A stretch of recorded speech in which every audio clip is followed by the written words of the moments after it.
तस्य भगवतो वरहतो सम्मा संबुद्धस्य। धम्मपद उपवर्ग की चौथे नंबर की ये गाथा है। ओवरऑल देखा जाए तो 47 नंबर की गाथा है। उफानी हेव पचीनंतम व्यासत्त मनसं नरम। उफानी हेव पचीनंतम व्यासत्त मनसं नरम। सुतं गामं महोघोव मच्चु आदाय गच्छति। मच्चु आदाय।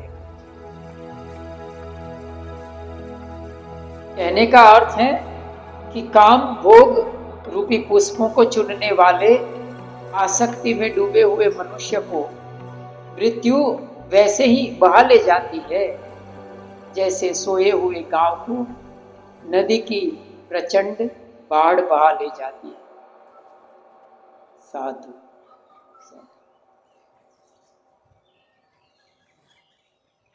शुरू करने से पहले महाकारुणिक भगवान तथागत सम्यक संबुद्ध को अंजलिबद्ध प्रणाम करता हूँ। बाबा साहब के प्रति कृतज्ञता व्यक्त करता हूँ।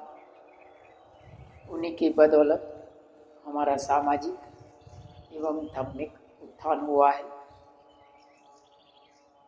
चैनल व्हील ऑफ धम्म को देख रहे सभी श्रद्धावान उपासक उपासिकाओं के प्रति मंगल मैत्री व्यक्त करता हूँ। साधु साधु साधु।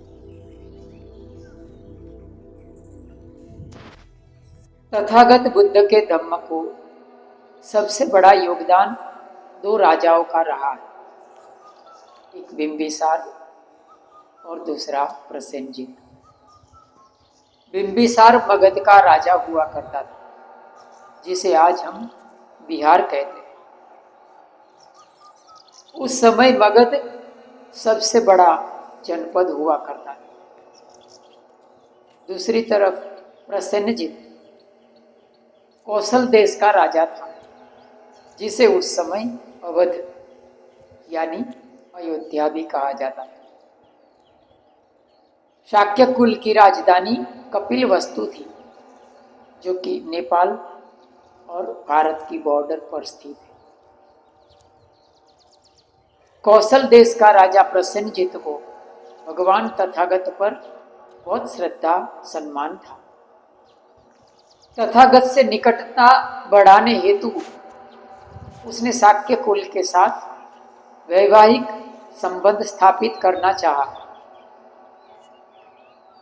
अपने राजदूतों के माध्यम से शाक्य कुल में सामने विवाह का प्रस्ताव भेजा। शाक्य कुल में विचार विमर्श हुआ और उन्होंने सोचा कि प्रसेनजित राजा हमारे कुल के योग्य नहीं है, इसीलिए उसे किसी राजकुमारी का हाथ सौंपना उचित नहीं है। उस वक्त महानाम शाक्य कुमार ने एक मार्ग निकाला कि प्रसेनजित के साथ शाक्य राजकुमारी के स्थान पर किसी दासी कन्या का विवाह करा दिया जाए। इस बात को बहुत गुप्त रखा गया। ऐसा आयोजन करके एक वासव खत्तिया नाम की दासी कन्या का प्रसेनजित के साथ विवाह करवा दिया गया। वासव खत्तिया बहुत सुंदर लड़की थी। उसे पाकर प्रसेनजित बहुत प्रसन्न हो गया, लेकिन उसको मालूम नहीं था, उसको पता नहीं था कि जिसे वो राजकुमारी समझ रहा है, दरअसल वो एक दासी कन्या है। यह एक स्पष्ट धोखाधड़ी थी। फिर भी इस काले काम को अंजाम दिया गया और उसका परिणाम शाक्य कुल को भुगतना पड़ा। कहा जाता है कि समय सबसे बड़ा मरहम है, बड़े से बड़े जख्म को भी ठीक कर देता है, लेकिन समय कोई बार उल्टा काम भी करता है। छोटे से फोड़े को कैंसर का रूप दे देता है। वही समय विष बन जाता है जो जख्म के लिए मरहम का काम करता था। वही बात हुई प्रसेनजित के किस्से में। समय बीतता चला गया। प्रसेनजित को वासवखत्तियां से एक पुत्र हुआ जिसका नाम विड्डूब रखा गया। विड्डूब 7 साल का हुआ तो उसने अपने नाना के घर जाने की जिद पकड़ी। उसे नाना के घर ले जाया गया।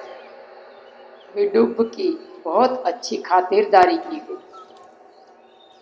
कुछ समय वहां पसार करने के बाद जब राजकुमार विड्डूब वापस जा रहा था तो उनका एक सैनिक अपनी तलवार भूल गया था राजमहल में।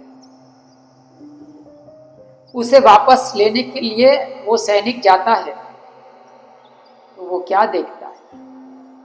वो देखता है कि एक नौकरानी वो स्थान की साफ सफाई कर रही थी जहां विड्डूब बैठा था और वो बड़बड़ा रही थी।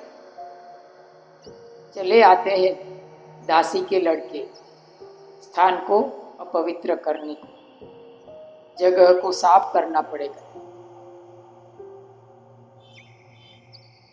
वो नौकरानी कोयले से कोयला साफ करने जैसा काम कर रही थी क्योंकि वो स्वयं भी तो एक दासी थी।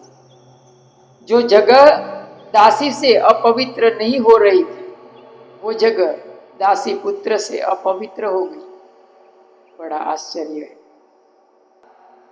वो सैनिक ने उस दासी को मना फुसलाकर सारी बात निकाल ली और जाकर राजकुमार विड्डूब को बता दी। राजकुमार को सच सच पता चल गया। वो सुनते ही आग बबूला हो गया। उसने शाक्य वंश का नाश करने का प्रण ले लिया। राजा प्रसेनजित भी सारी बात सुनकर क्रोधित हो गया। वो तथागत बुद्ध से मिला। शास्ता ने उसे ठीक से समझाया, तब जाकर राजा प्रसेनजित का गुस्सा शांत हुआ। समय के अंतराल से विड्डूब कौशल देश का राजा बन गया। उसने शाक्य राज पर चढ़ाई कर दी। महानाम शाक्य और कुछ अन्य शाक्यों को छोड़कर सभी को मार डाला। जो बचे वे तृण शाक्य तथा नल शाक्य के नाम से जाने गए। शाक्य वंश का नाश करके विड्डूब कौशल वापस जा रहा था। रास्ते में अचिरावती नदी पड़ती थी। नदी के किनारे वे सभी रुककर विश्राम करने लगे। अचानक से नदी में भीषण बाढ़ आ गई। सब उस नदी में डूबकर मर गए। इस प्रकार विड्डूब का भी अंत हो गया। जब तथागत बुद्ध को इसकी जानकारी मिली तो उन्होंने कहा, विड्डूब जैसे लोग पूरे जीवन भर काम भोग रूपी फूल को चुनते रहते हैं। ऐसे लोगों के जीवन का अंत वैसे ही हो जाता है जैसे नदी की बाढ़ सोए हुए गांव को बहा कर ले जाती है। ऐसा कहकर भगवान बुद्ध ने ये गाथा कही, उफ़ानी हेव पचीनंतम व्यासत्त मनसम नरम सुतंगामम महोभोग मच्चु आदाय गच्छति मच्चु आदाय गच्छति। साधु साधु। सबका मंगल हो।